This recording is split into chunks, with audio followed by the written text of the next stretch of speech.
What if you could pay less for music but you had to rely on Siri to play it?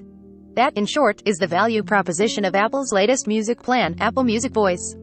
And it works, but it's definitely not for everyone. Apple sent me a HomePod mini and an iPhone mini so I could test out Apple Music Voice.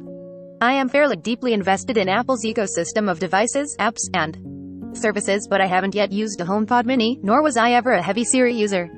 To add to that, I am a voracious music listener with a big collection and subscriptions to all major music streaming services, and I like to tinker with my music choices. Pretty tough test for Apple's new Siri-first approach to music then. Setting up was simple and in tune with the voice plan's name. I initialized the HomePod mini and said, "Hey Siri, start my Apple Music Voice trial," and that was enough to start a 7-day preview plan. Pretty cool, though things got less cool once I fired up Apple Music on the iPhone. The thing is, Apple Music Voice is truly a voice music plan, and it doesn't really work that well on an iPhone. The Apple Music app looks half-baked, and it only gives you previews of songs, nudging you to go through Siri at every corner. Given that the idea is to rely on Siri for your music needs, that's what I did. But first, here's a rundown of what you actually get and don't get with the Apple Music Voice. First of all, it's cheap, for United States $99 per month after 3 trial months, which is half the price of the regular $9 United States $99 Apple Music subscription. For the money, you get access to the entire Apple Music catalog with 0 ads, but you have to chat with Siri to get the music to play. Apple Music app on your phone will only give you previews. You also don't get spatial or lossless audio quality, or the ability to create playlists or see music lyrics. Hits and misses. Ad-free music for half the price sounds like a pretty sweet deal, but the reality of it is that it only works if you're not very particular about what you're listening to. I'd tell my HomePod, "Hey Siri, play something I like," and it would start something akin to my personal mixtape. Commands like, "Hey Siri, play something else," or "Hey Siri, play some rock and roll" would also work, and Apple mostly did a good job of choosing what I wanted to hear. Finally, if I wanted to listen to a particular track, I could ask Siri for that, and it would comply, and continue to choose similar music after the track was over. It worked most of the time. But I am a playlist guy. I love to choose the next track on my phone, again and again. Apple Music Voice simply isn't designed for that. At a house party, I wasn't the DJ anymore, Siri was.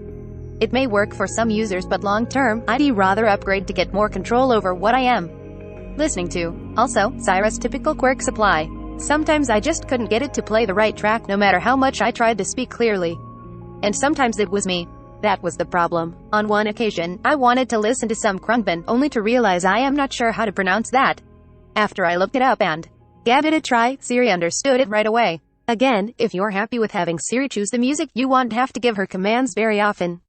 If you're a tinkering type, a full Apple Music subscription might suit you better.